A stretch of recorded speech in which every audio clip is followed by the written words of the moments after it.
Assalamualaikum warahmatullahi wabarakatuh. Tajuk pembelajaran kita hari ini adalah mengenai pembangunan algoritma. Objektif pembelajaran kita pada hari ini adalah dengan mengenal pasti ciri-ciri search, iaitu linear search, binary search dan sort, iaitu bubble sort dan bucket sort.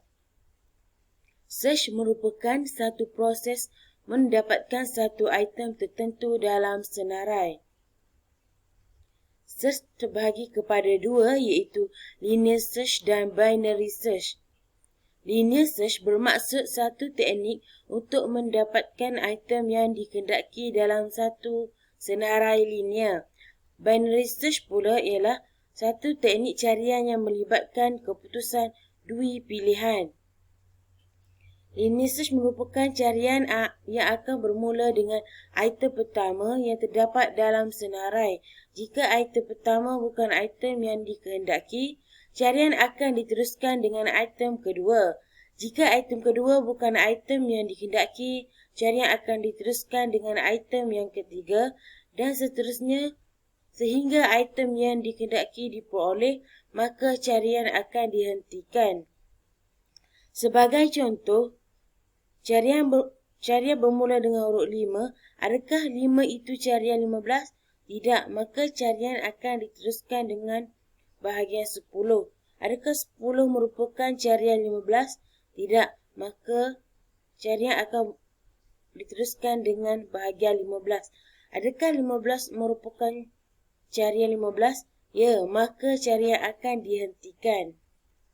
Binary search pula merupakan item-item dalam senarai yang perlu diisi dalam urutan menaik. Item yang berada di tengah senarai akan disemak.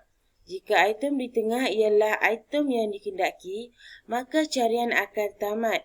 Jika tidak, item yang dikehendaki dibandingkan dengan item di tengah senarai itu.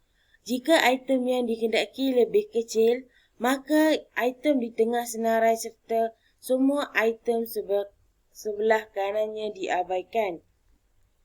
Jika item yang dikehendaki lebih besar, maka item di tengah senarai serta semua item di sebelah kiri diabaikan.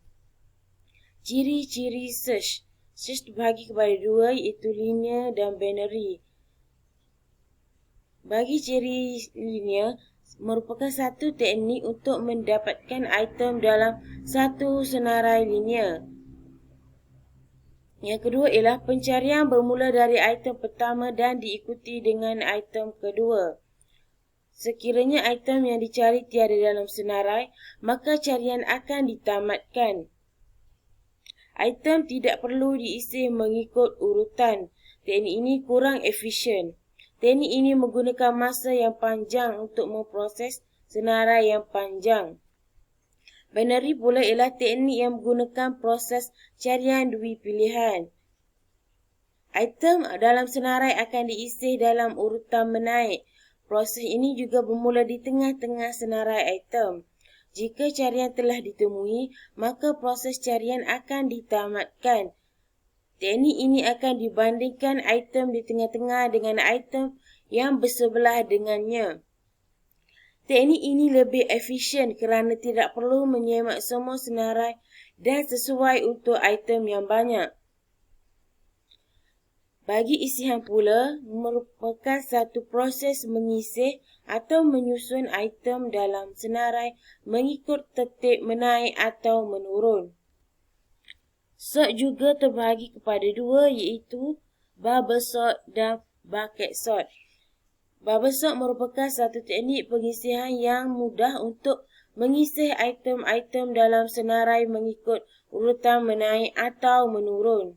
Bucket sort pula ialah merupakan satu teknik mengasingkan item-item di dalam baldi. Seterusnya item ini akan diisi dan disusun semula ke dalam senarai.